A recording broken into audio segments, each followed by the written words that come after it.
Assalamualaikum warahmatullahi wabarakatuh. Perkenalkan, nama saya Gina Salsabila, kelas A Keperawatan, Fakultas Ilmu Kesehatan dengan NIM C01422064.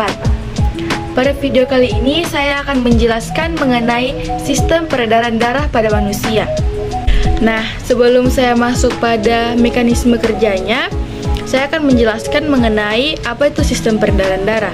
Nah, sistem peredaran darah adalah sistem yang mengedarkan darah dari jantung hingga ke seluruh tubuh dan kembali lagi ke jantung.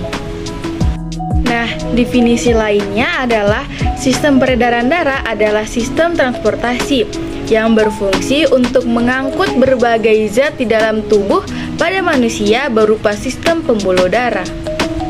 Ada pula fungsi dari sistem pembuluh darah.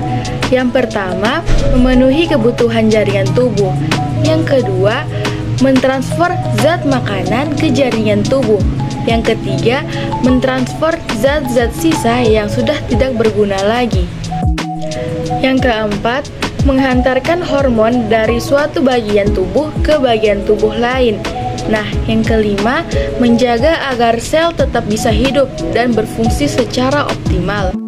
Nah, ada pula organ yang berperan. Yang pertama adalah jantung. Jantung adalah organ dalam sistem pembuluh darah yang berfungsi untuk memompa darah dan mengalirkan darah dalam pembuluh darah. Nah, jantung manusia itu ada 4 bagian. Yang pertama atrium kanan, yang kedua ventrikel kanan, yang ketiga atrium kiri, dan yang keempat ventrikel kiri. Nah, yang kedua adalah paru-paru atau pulmo. Nah, paru-paru terletak di rongga dada, di kanan dan kiri jantung, dan di atas diafragma. Di paru-paru terdapat alveoli.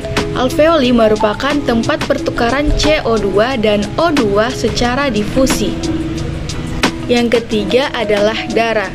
Fungsi utama dari darah yaitu mengangkut oksigen dari paru-paru ke seluruh tubuh, dan juga mengangkut sari-sari makanan dan mengangkut sisa-sisa zat metabolisme. Nah, yang keempat adalah pembuluh darah. Pembuluh darah adalah saluran yang berfungsi mengalirkan darah dari jantung ke berbagai tempat di tubuh dan kembali lagi ke jantung. Nah, baiklah teman-teman, kita akan masuk ke mekanisme kerjanya.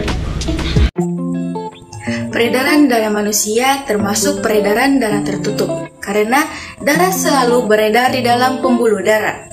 Dan setiap beredar, darah melewati jantung 2 kali sehingga disebut dengan peredaran darah ganda. Pada peredaran darah ganda dikenal peredaran darah kecil dan peredaran darah besar. Peredaran darah kecil merupakan peredaran yang dimulai dari jantung atau bilik kanan menuju ke paru-paru, kemudian kembali lagi ke jantung atau ke serambi kiri. Cukup sederhana ya. Jadi, peredaran darah kecil ini identik dengan melewati paru-paru, dari jantung ke paru-paru ke jantung. Yang perlu kita ketahui adalah siklus peredaran darah kecil merupakan peredaran darah yang dimulai dari jantung menuju ke paru-paru, kemudian kembali lagi ke jantung. Mulai dari bilik kanan ke arteri pulmonalis, ke paru-paru, ke vena pulmonalis, ke serambi kiri. Itu adalah siklus peredaran darah kecil. Selanjutnya adalah siklus peredaran darah besar. Peredaran darah besar merupakan peredaran darah dari jantung ke seluruh tubuh dan kembali lagi ke jantung. Ingat, perbedaannya tidak ke paru-paru tetapi ke seluruh tubuh. Dari jantung tepatnya di bilik kiri ke seluruh tubuh dan kembali lagi ke jantung, yaitu serambi kanan. Nah, siklus secara detailnya itu mulai dari bilik kiri, aorta, ke seluruh tubuh kecuali paru-paru, vena cava, dan serambi kanan.